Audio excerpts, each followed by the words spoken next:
Hi, I'm Skylar Nelson, and this is a video of a clinical reflection of our leadership clinical. So I'm just going to be talking about the buckets, what I did, how I felt about it, and some of the course content and how it related to my paper. So for starters, I just wanted to talk a little bit about our course content, which we talked about big ethical topics such as autonomy, distributive justice, non-maleficence, and in my paper, I used autonomy as a big portion of my paper. My topic was minors refusing medical treatment, which we know as a child under 18, you are not able to really make decisions for yourself. It's more of your parents making decisions for you because they believe they know what's best for you. And it's just all ethical because, you know, children and like especially adolescents should have the right to individuals to take action for themselves. They should have the right to make medical decisions, that as in like refusing treatment, medications, everything like that. But a lot of ethical and research has shown that children may not have the capacity or the maturity and able to do that, and that's why we have our parents make these decisions for us, which I talk a little bit about patient advocacy and autonomy in my bucket list and my objectives. So I thought it was great to bring up my paper in this big topic of the course, and because it relates to a bunch of provisions advocating and autonomy, such as provision 2, primary commitment to the patient.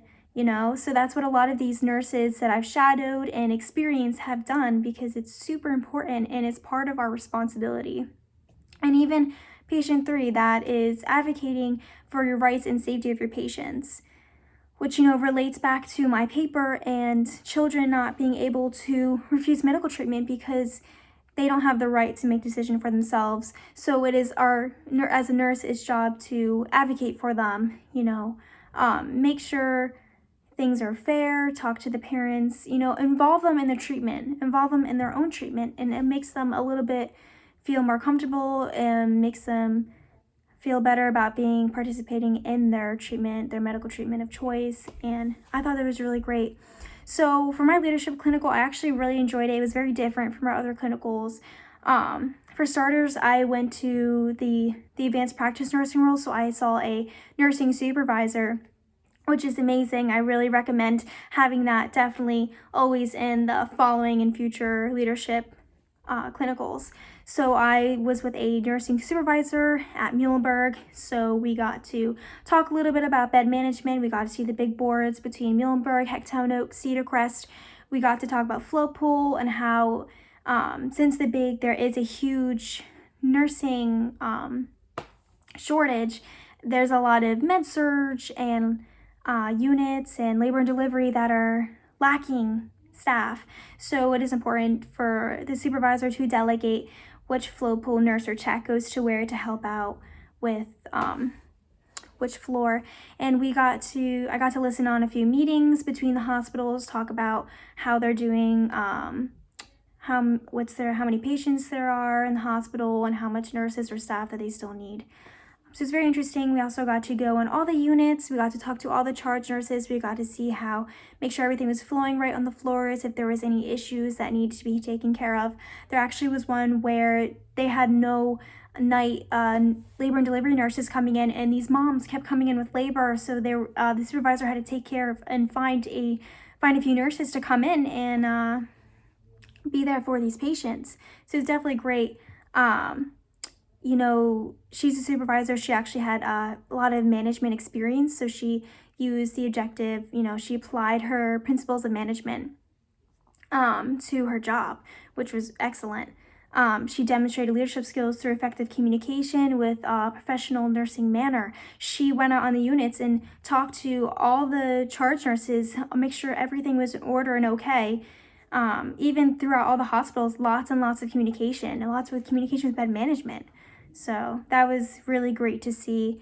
I definitely saw a lot of leadership skills, and she made me feel like, wow, that's really great to be one day.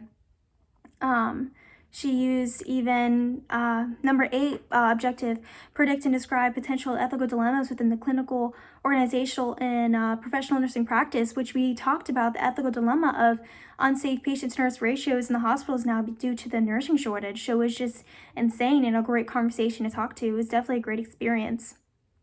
So I'm just like, I have a little Word doc of just the objectives that I did with each bucket, and then I just have in front of me is just the objectives of what they are. Just some notes to keep me on track, just so you know.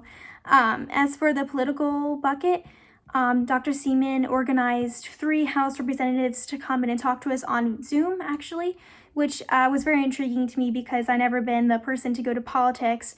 So it was definitely a great eye-opener and to see what the House of Representatives are doing for the community, for the schools, for the healthcare field.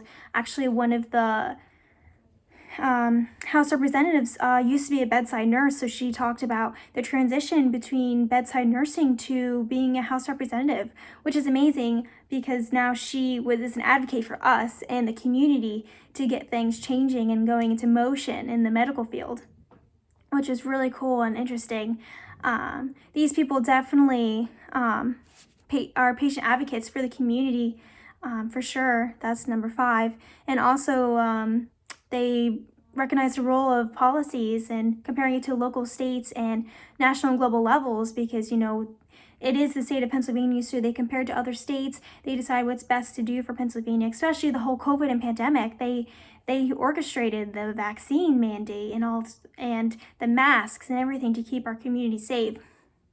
And they even predict and describe potential ethical dilemmas, which we did talk about on Zoom, and what they were planning on doing about it, making bills or anything that they were planning on doing in the future to help this and this and that. So that was a really great experience, and I appreciated it. And for our community leadership, we talked about, I actually went to the Lehigh County Jail, which was so interesting to me because I never seen a prison before. I didn't really know what prison nurses do, which is mind-blowing what they do now to me. They do meds, they do detox checks, and they do glucose level checks, but a big portion of their day is giving out meds, which is so different of how they do it in the hospitals. And there's lots of ethical dilemmas with the prisoners and things they really taught me about going into that day. So these nurses definitely demonstrate leadership skills through effective communication because they have to communicate with lots of staff, the correctional officers, to keep them safe as when they're on the units handling these prisons, and also communication with the prisoners to make sure they are getting the right meds that they need, making sure they're doing okay. They have sick calls that the prisoners can fill out and have one of the nurses come down and talk to them and see what's going on and get them help that they need. So it was really interesting, great communication skills. They also evaluated and disseminate current research related to the principles of leadership. So these nurses, there's a lot of ethical dilemmas that can happen in a prison. For instance, they have to crush most of meds now because prisoners used to hoard them and sell them, or even they have to count every single lancet now and write it down.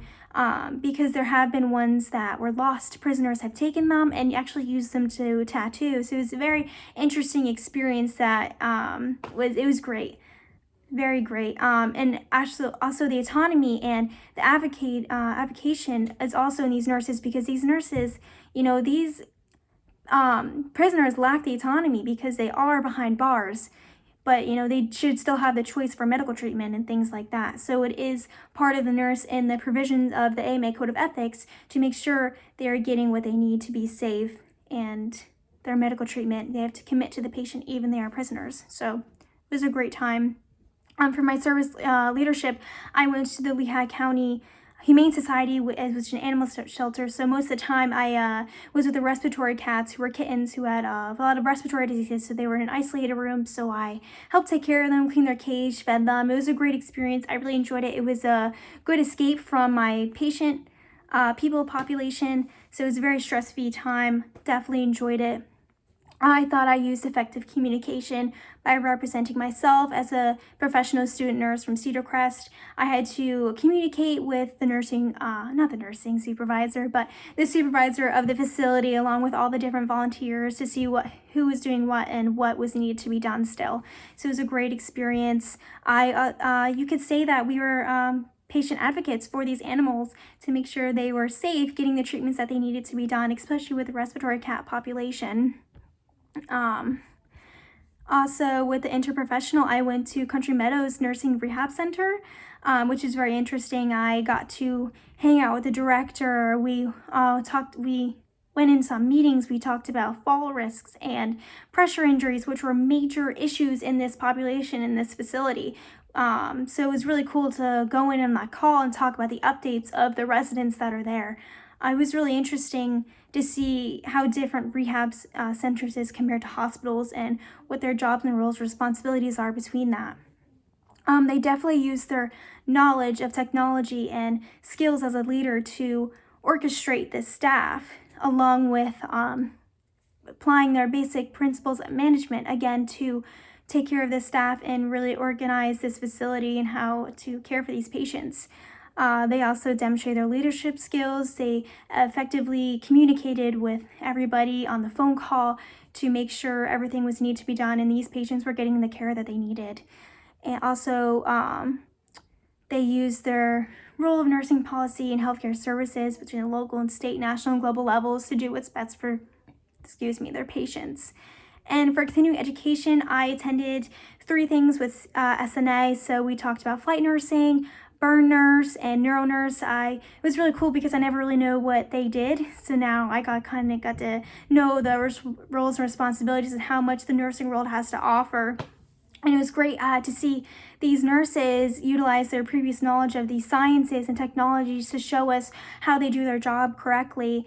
And they use great leadership skills to communicate with us their roles and responsibilities and show us what they do. It was amazing, along with using research and what's behind it to make them do what they do, along with formulating plans for continued personal growth and leadership, because they strive to do their best, along with teaching us to get us out there and be also great nurses in these type of fields. And I also attended a LVHN WebEx through diabetes, which was a great refresher about the topic because it is so prevalent, especially in our middle-aged med-surg population. As for my independent, I dipped in all my peer leadership community hours. I also attended a open house with Dean Robb to tell the new incoming nursing students of what living at Cedar Crest is like, along with being a nursing student there. And for save my best for last, which is I still talk patient logistics, but my peer leadership was my absolute favorite bucket, because I was able to go into 309 clinicals and to mental health clinicals and help these students, get ready to do assessments, have a patient do a head to toe. It was really interesting, and help them chart and communicate with these patients. So it was really great for me to do that. I actually really enjoyed that, and it actually opened my eyes to see how much I really do know so far. So I definitely used my knowledge of mental health 309 through 11 to help these students in their clinical day, which I absolutely adored. And then I talked about my independent, I did dip and everything. And then for my patient logistics, which is very interesting because I never really knew what they did. So with bed management was really interesting. I got to see how the different nurses communicated with the different doctors and the different hospitals to decide which patient needs to go where based on their acuity, which was really interesting to determine their acuity as well. Very, very interesting. These people demonstrated their leadership skills through great communication between these doctors and other Lehigh Valley facilities to get them where they need to go. They also critically evaluated research because they use their evidence-based research to decide acuity and where people need to go and why. And they were definitely also patient advocates because they decided these patients need to go there now ahead of other people based on priority. So it was really great. I really enjoyed this leadership clinical experience. I got to, use my content of the course and base it out of my buckets, such as in my paper, because I did talk about advocacy and the role of autonomy, which I've seen in a lot of these clinical sites, and the importance of the AMA Code of Ethics as a nurse and the roles and responsibilities of what we do. So it was definitely a great experience and a fantastic clinical.